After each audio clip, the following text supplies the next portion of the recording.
Alright, so what we want to make sure is that the paper is less than the Pronto plate. So I've made some lines about a ½ inch inside the edge of the Pronto plate outline that defines the overall size of the plate. And I've measured out the length so it is also a little bit shorter. And then I've just used a ruler in order to tear the paper in order to get a raw edge. It's important that each of your pieces of paper is approximately the same size.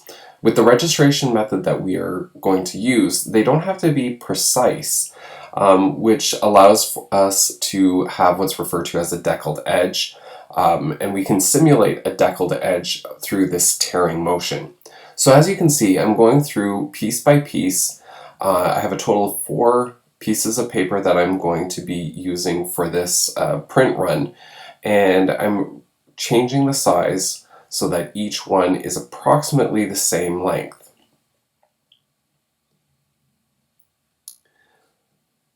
When tearing, it's really important to make sure that you are pressing very firmly onto your ruler in order to get a straight, clean tear.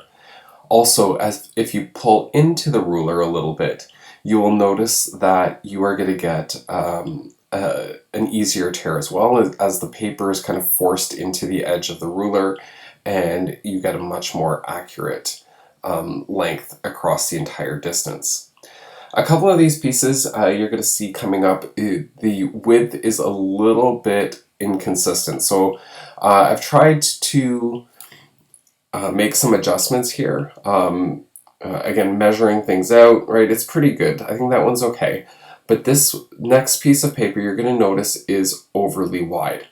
Right? So I've made some marks here in order to trim off. Okay? But when you're trimming off narrow areas, right, such as this, right, anything under a couple of inches is going to be really difficult to tear. I'm going to start to pull, and you can see right away that it's not working effectively.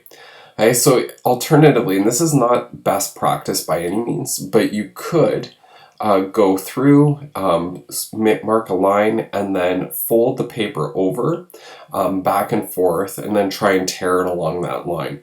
Right? This is not a way of being able to accurately create a straight tear, right? But it is better if you are looking for a deckled edge than just simply using an X-Acto knife or another